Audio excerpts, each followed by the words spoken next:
Ano bang at hinihintay ang magiging kahatulan? Ang ni Pilato, may kapangyarihan ako at mabagsing ang totoo.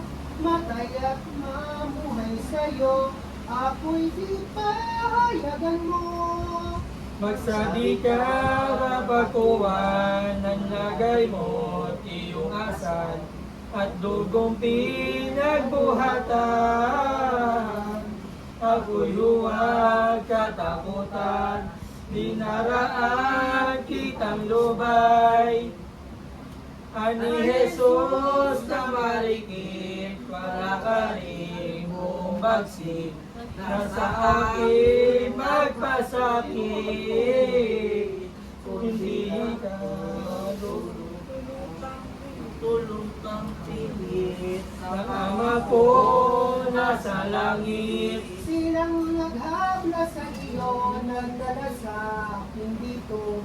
Nang ako nga'y hatulan mo, dapat mag-usang totoo. Ang salay ni sa sang-ano, nang kay Pilatong namatyag itong huling pag-uusap, loob niya'y umalakad. Ang ibig ay makawat, si Jesus sa gayong hirap.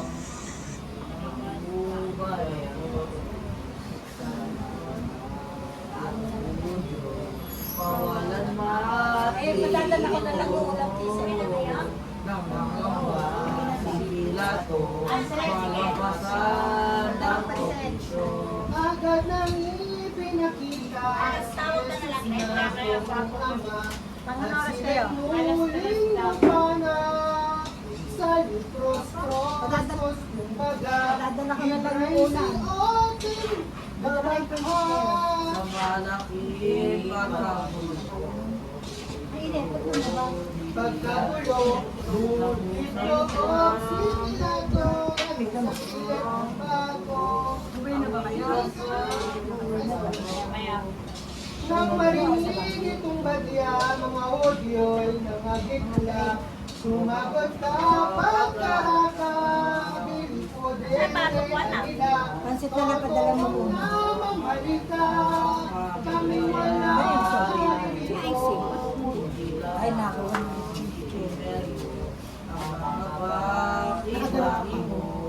Kitang-kita ka.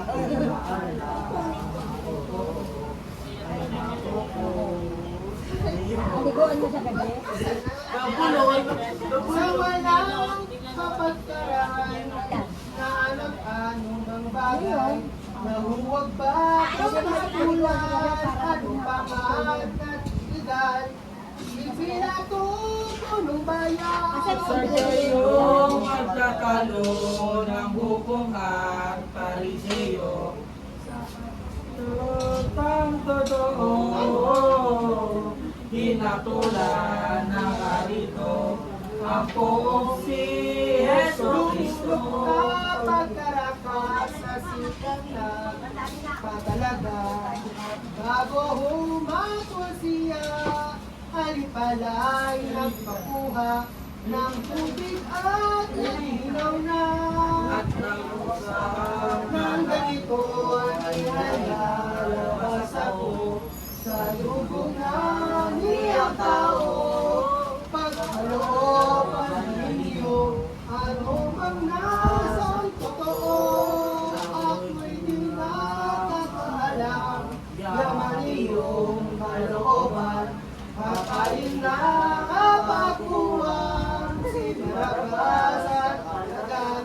Si Jesus siyang mamatay, sumagot ang mga liyo, anilayo na hayo, at ako naman totoo, hanggang sa aming inako, lubot buhay ang tao, sultan sa aming bigay, ang ano bang kausahan, dahil sa taong iyan, kami ay may kalooban, kaya iyon ang atulan, ang sariya pagkakaliasin sa buhay evangelista.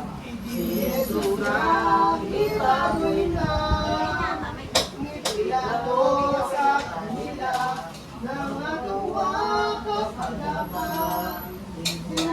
Pang nakariko ang poong si Yeso Kristo ng mga dahil na tao.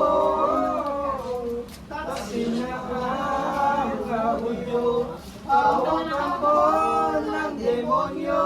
ang kanilang lubaran, ngayong kalamiting dalagan, at sampunang damit naman, dinalilan ng kairan, ng kabukol ng kabagay, walang tibot, walang ibig, itong poong mapagtitis, ay abataong malupit, bugsisiya iyong bibig, at sa aral ay pakinig, ang unang letra ay Asunsyon, ere naman resurrection, ang ikatlong adorasyon, ere naman meditasyon, para